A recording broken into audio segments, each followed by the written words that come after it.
CKKTS Bapak Kapitan Danar yang saya hormati, Bapak Ketua IKADI Kabupaten Maluku Tenggara yang saya hormati, Bapak Ketua MUI Kabupaten Maluku Tenggara yang saya hormati, Bapak Ketua LPTK KKTS yang saya hormati, Bapak-bapak Imam CKKTS yang saya hormati, Bapak Haji Dr. Anusku Handubun, Kepala Dinas Pendidikan Kebudayaan Maluku Tenggara yang kami hormati,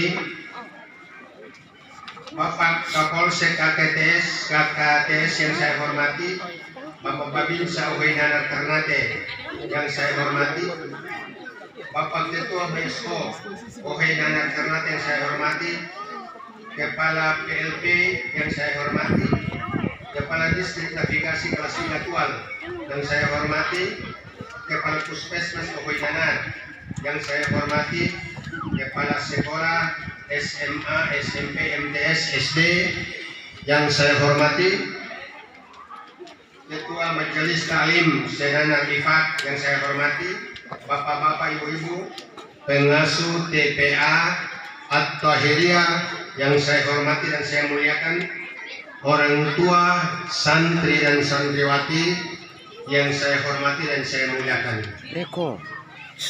Pertama-tama kita panjatkan puji syukur kehadiran Allah Subhanahu wa Ta'ala, Tuhan yang Maha Kuasa, atas izin dan perkenannya sehingga pada kesempatan siang hari ini kita bisa dapat berkumpul bersama di tempat ini dalam rangka melaksanakan suatu acara yang sangat agung dan mulia, itu Khatmul Quran dari anak-anak kita, saudara-saudara kita, adik-adik kita, cucu-cucu kita, yang diselenggarakan oleh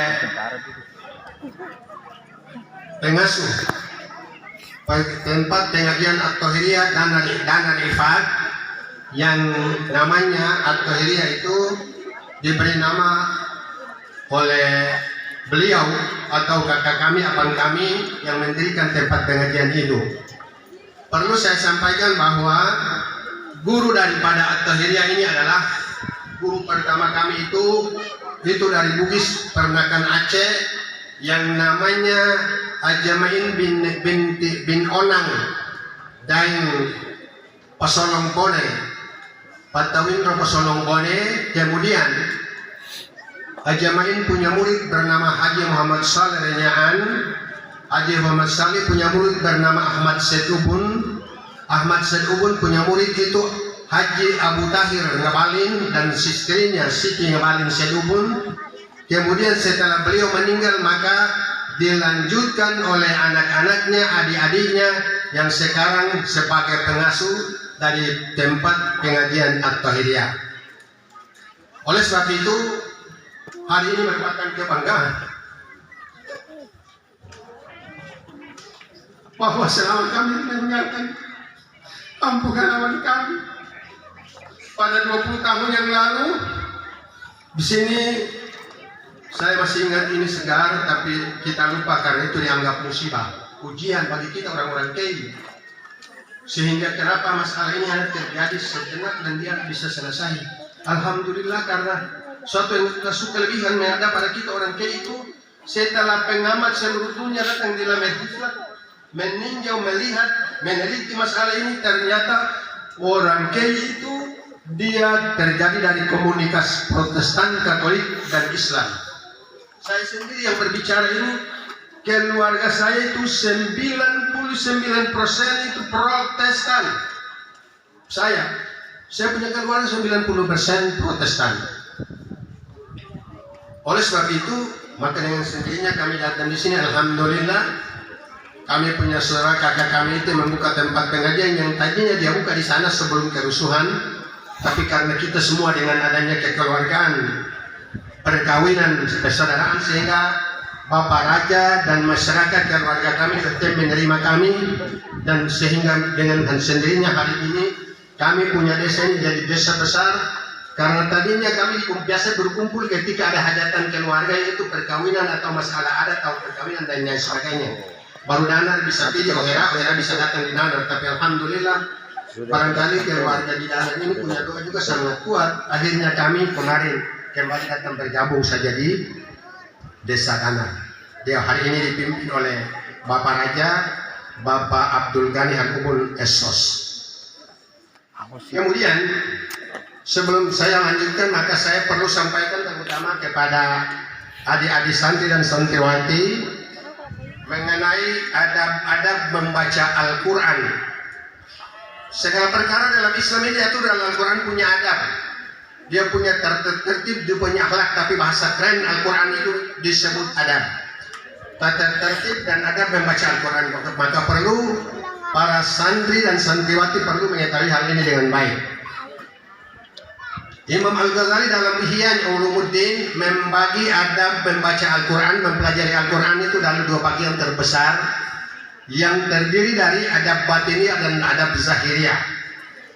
Adab batiniah itu seorang Islam, andai kata kalau adab batin saya sampaikan barangkali 3 atau 2 saja, bahwa sebagai adab batin membaca Al-Quran itu yang pertama dia mengagungkan Al-Quranul Karim, karena Al-Quran itu bacaan yang paling agung dan mulia di atas semua perkataan yang ada di atas muka bumi.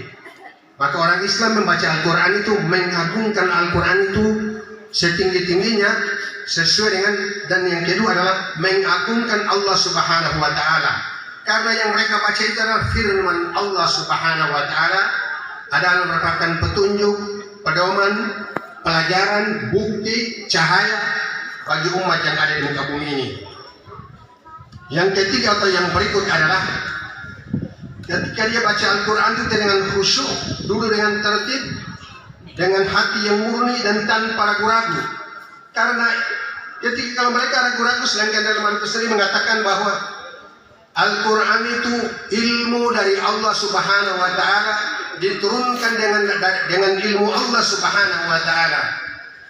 Innama unzila bi ilmillah. Jangan kamu ragu-ragu membaca Al-Quran, karena Al-Quran itu dari Allah Subhanahu wa Ta'ala.